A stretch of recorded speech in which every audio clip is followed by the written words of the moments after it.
अल्लाह ही अल्लाह किया करो, दुख न किसी को दिया करो, जो दुनिया का मालिक है नाम उसी का लिया करो। तकमीली तलबीना, ताकत, सेहत और शिफा के लिए सुन्नत और तिब्बे नबवी का बेहतरीन नुस्खा। अपनी ताकत व सेहत को बढ़ाने और हमेशा बाकी रखने के लिए हर रोज सुबह नाश्ते में खुद भी इस्तेमाल करें और अपने घर वालों को भी इस्तेमाल कराएं। इसी तरह आप अपने इलाके में तकमीली तलबीना का बिजनेस करके हर महीने 15 से 25 हजार रुपए तक आसानी से कमा सकते हैं। मजीद जानकारी हासिल करने के लिए अभी कॉल करें 9890963757। Takmili food products private limited, Malegaon, India. Sunshine Herbal मायूस शादीशुदा मर्दों के लिए जड़ी बूटियों से तैयार करदा असरदार दवा। इसके अलावा वजन बढ़ाने और मोटापा कम करने के लिए लाजवाब दवाएं इंडिया में कहीं भी हासिल करने के लिए अभी कॉल करें। अस्सलामु अलैकुम वरहमतुल्लाहि वबरकातुहू। नाज़रीन, इस्तक़बाल है, स्वागत है आपका viral news live studio Jalgaon, Maharashtra, India में। मैं आपका मेज़बान मुफ्ती मोहम्मद हारून नदवी। आइए प्यारे मुल्क भारत की बहुत ही ख़ास बड़ी 10 अहम खबरों पर नज़र डालते हैं। लेकिन सबसे पहले मैं अपील करूंगा कि जो साथी नए हैं और अभी तक इस बेबाक सच्चे चैनल से जुड़े नहीं हैं, अगर आप चाहते हो कि आपको मुल्क भारत की और पूरी दुनिया की सही और सच्ची खबरें देखने और सुनने को मिलें, तो फिर आप इस चैनल से जुड़ जाइए। सब्सक्राइब कर लीजिए हमारे इस चैनल को, बेल आइकॉन घंटी के बटन को भी दबा दीजिए ताकि हमारी हर वीडियो, हर खबर आपको आपके मोबाइल पर मिल सकें। और हाँ नाज़रीन, हम हर रोज़ एक अपील करते हैं कि प्लीज़, एक प्राइवेट चैनल है और चैनल चलाने के लिए पूरी एक टीम काम करती है, बड़ा रुपया पैसा खर्च होता है। अगर आप चाहते हो कि ऐसे चैनल जो जुल्म और जालिमों के खिलाफ बेबाक अंदाज में बोल रहे हैं, सच्ची खबरें दिखा रहे हैं, अगर आप चाहते हो कि ऐसे चैनल मजबूत हों, तो प्लीज़ आप चैनल की फाइनेंशियल हेल्प, माली ताआवुन, माली मदद ज़रूर कीजिए। स्क्रीन पर आप नज़र डालें, हमारे चैनल का बैंक अकाउंट नंबर भी दिया जाता है। और अगर आप ऑनलाइन पैसा भेजकर मदद करना चाहते हैं तो गूगल पे, फ़ोन पे और पेटीएम तीनों का एक ही नंबर है 9637541786। अल्लाह ने जो भी आपको ताकत दी है उस एतबार से हर दिन या हफ्ते में या महीने में एक बार ही सही 200, 500, 1000 जो भी आप मदद कर सकते हैं, पाबंदी से मदद कीजिए, चैनल को मजबूत कीजिए, हक और सच के इस मिशन में हमारा साथ दीजिए। आइए, पहली बड़ी खबर इस वक्त मेरी निगाहों के सामने आ रही है कि सुप्रीम कोर्ट ने ये कहा है कि जबरन तब्दीली मजहब इंतहाई संगीन मामला है और मरकजी हुकूमत इसको रोकने के लिए संजीदा तौर पर इक़दाम करे, कदम उठाए। सुप्रीम कोर्ट ने जवाबी हलफनामा दाखिल करने की भी मरकजी हुकूमत को हिदायत दी। सुप्रीम कोर्ट ने जबरन तब्दीली मजहब को इंतहाई संगीन मामला करार दिया। पीर को केंद्र सरकार से कहा कि वह इसको रोकने के लिए कदम उठाए और इस सिमत में संजीदा कोशिश करे। अदालत ने खबरदार किया कि अगर जबरन तब्दीली मजहब को नहीं रोका गया तो एक इंतहाई मुश्किल सूरत हाल पैदा होगी। और सॉलिसिटर जनरल तुषार मेहता से कहा कि सरकार लालच के जरिए तब्दीली मजहब पर लगाम लगाने के लिए उठाए गए इक़दाम के बारे में हमें बताए। बेंच ने कहा कि ये एक इंतहाई संगीन मामला है। मरकज़ के जरिए जबरन तब्दीली मजहब को रोकने के लिए संजीदा कोशिश की जानी चाहिए, बसूरत दीगर इंतहाई मुश्किल सूरत हाल सामने आएगी। और सुप्रीम कोर्ट ने हुकूमत से ये भी कहा कि आप हमें बताएं कि आप इस मामले को कैसे रोक सकते हैं, क्या आप कार्रवाई करने की तजवीज़ रखते हैं, क्या आपके पास आइडिया है, आपको मुदाखलत करनी होगी। अदालत ने यह भी कहा कि यह इंतहाई संगीन मामला है जो मुल्क की सिक्योरिटी और मजहबी आज़ादी को मुतासिर करता है, इसलिए बेहतर होगा कि मरकजी सरकार अपना रुख वाज़ेह करे और इस तरह के जबरन तब्दीली मजहब को रोकने के लिए आगे क्या कदम उठाए जा सकते हैं, इस पर जवाबी हलफनामा दाखिल करे।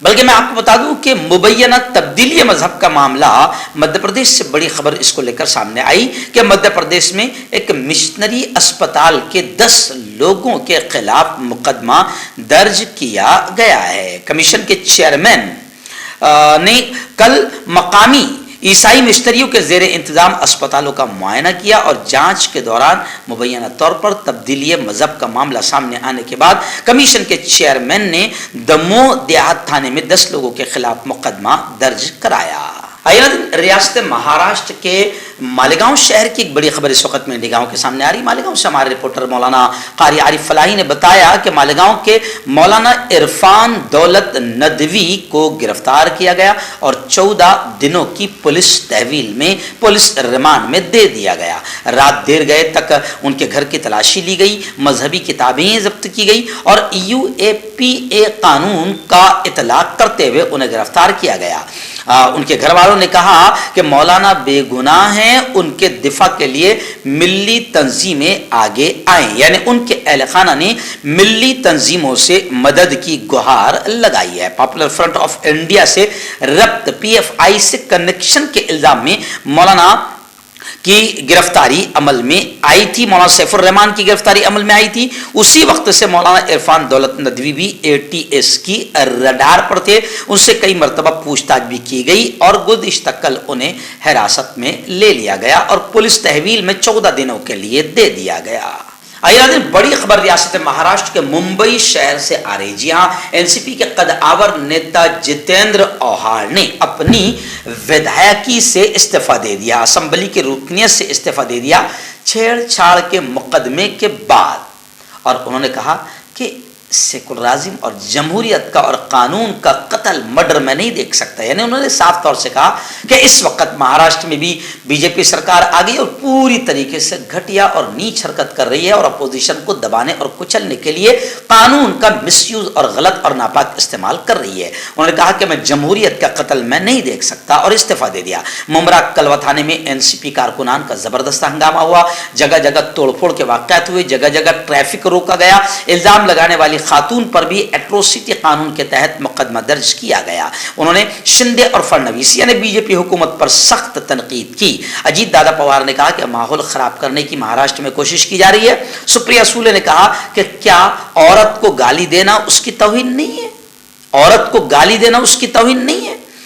ऐसे ही एकनाथ शिंदे ने कहा कि सियासी इंतकाम के बिना पर कोई कार्रवाई नहीं की गई, लेकिन साफ तौर से अपोजिशन पार्टियों का कहना है कि बीजेपी की सरकार महाराष्ट्र में आ चुकी है, इसलिए जो नीच और घटिया हरकतें दूसरी जगह पर हो रही थी बीजेपी स्टेट्स में, अब वही नीच और घटिया हरकतें महाराष्ट्र में की जा रही है। आइए ऐसी ही एक बड़ी अफसोसनाक खबर या नीच और घटिया हरकत जो है बेंगलुरु से सामने आ रही। वैसे वहां पर भी बीजेपी है, लगातार वहां से नीच हरकतों की खबरें सामने आती रहती है, हम बताते रहते हैं डेयरिंग के साथ, बेबाकी के साथ। ये देखिए खबर आ रही है, कर्नाटक के स्कूलों में क्लासेस को भगवा रंग में रंगने का मंसूबा बनाया गया, जिस पर बहस हो रही है। हुकूमत ने मंसूबा बनाया जिस पर एक नई बहस चल गई। तो क्या ये जबरन तब्दीली मजहब नहीं है?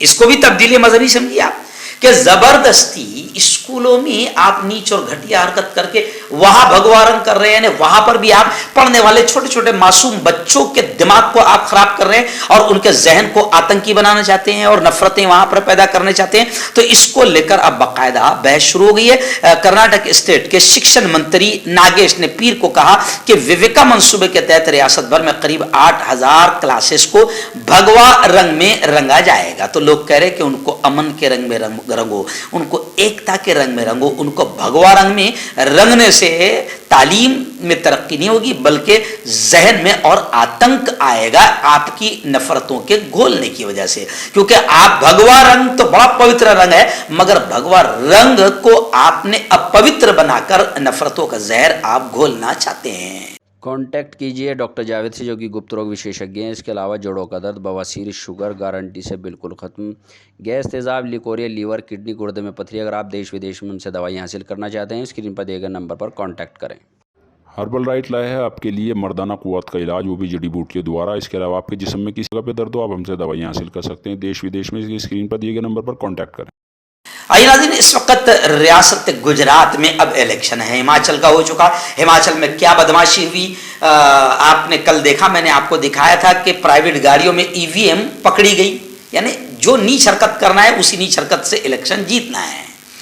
अब गुजरात का इलेक्शन है, इसलिए मैंने कल भी कहा कि गुजरात के तमाम हिंदू मुस्लिम जो मुल्क और गुजरात को बचाना चाहते हैं वो खबरदार हो जाए। हिमाचल में EVM पकड़ी गई है। अब गुजरात को लेकर यह खबर आ रही है कि गुजरात में भी नफरतों का जहर घोलने की पूरी कोशिश की जा रही है और 2-2 तीन तीन पार्टियों को उतार दिया गया है ताकि वोटों को तकसीम किया जाए। खैर, इस वक्त खबर आ रही है कि कांग्रेस ने वहां पर 42 लीडरों पर मुश्तमिल ऑब्जर्वरों की एक स्पेशल टीम तैयार की। गुजरात असेंबली इलेक्शन में जीत दर्ज करने के लिए सभी सियासी पार्टियां पूरे जोर शोर से लगी हुई है और वहीं पर कांग्रेस गुजरात और मुल्क को बचाने में लगी हुई है। गुज़िश्ता इलेक्शन में कुछ सीटों से पीछे रह गई थी कांग्रेस, लेकिन इस बार कांग्रेस पूरी जोरों शोर से तैयारी कर रही है। पार्टी ने गुजरात के सत्ता में वापसी के लिए 42 लीडरों पर मुश्तमिल एक स्पेशल टीम तैयार की है और यह भी माना जा रहा है कि कांग्रेस ने बूथ सतह पर भी बड़ी तैयारी की। पार्टी आइंदा 15 दिनों में मजमूई तौर पर 25 मेगा रैलियां निकालने का इरादा रखती है। इन रैलियों के जरिए कांग्रेस की गुजरात की 125 असेंबली सीटों का कांग्रेस अहाता करेगी और इसमें पार्टी के तमाम बड़े लीडरान शरीक रहेंगे। मैं आपको बता दूं कि गुजरात इस इलेक्शन के लिए 2 मरहलों में वोट डाले जाएंगे, लेकिन कांग्रेस से हम ये कहेंगे कि मशीनों पर असल ध्यान दिया जाए। आइए नाज़रीन, बड़ी खबर आ रही है। जी हाँ, इबादत गाहों का तहफ़्फ़ुज़। जी, इससे मुताल्लिक़ कानून पर मरकज ने यानी केंद्र सरकार ने, मरकज बोले तो दिल्ली निजामुद्दीन मरकज नहीं, मरकज का मतलब होता है केंद्र सरकार। मरकज ने, क्योंकि ये इसलिए मैं बोल रहा हूँ, कई मरतबा लोगों ने कमेंट में सवाल किया कि मरकज की खबर आई, मतलब मरकज का मतलब होता है केंद्र सरकार, उर्दू में मरकज केंद्र सरकार। तो मरकज ने इबादत गाहों के तहफ़्फ़ुज़ से मुताल्लिक़ कानून पर केंद्र सरकार ने अभी तक सुप्रीम कोर्ट में हलफनामा दाखिल नहीं किया। सुप्रीम कोर्ट ने 12 दिसंबर तक की मोहलत दे दी है। जनवरी 2023 में आईनी बेंच हतमी समाअत करेगी इबादतगाहों के ताल्लुक के तहफ़्फ़ुज़ से मुताल्लिक़ कानून पर। और मैं आपको बता दूं कि जमीयत उलमाए हिंद की जानिब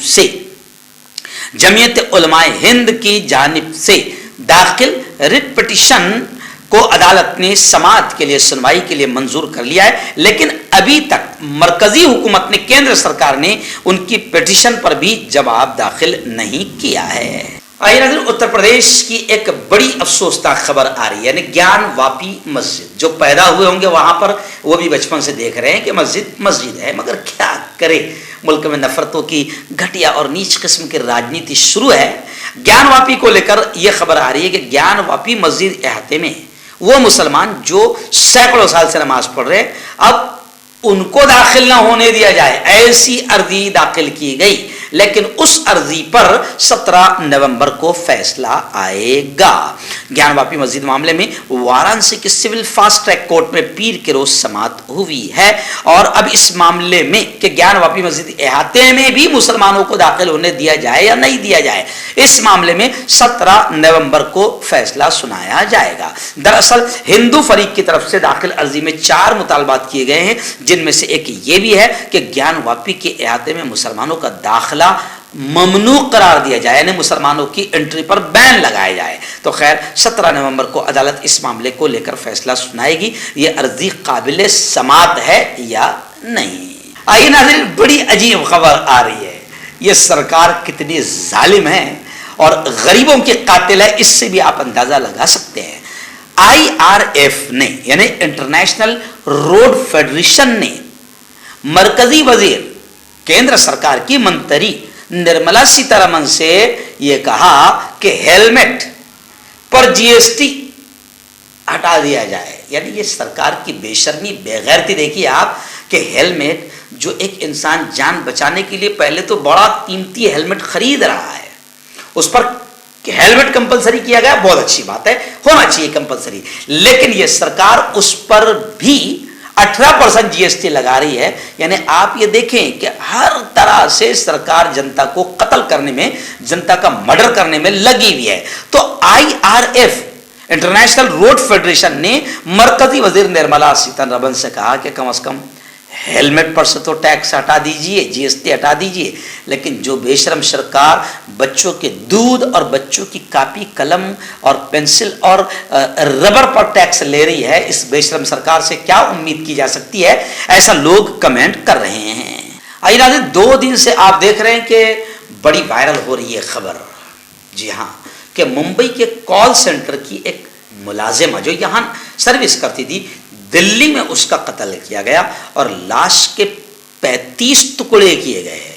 मुलजिम मशहूर फूड ब्लॉगर है।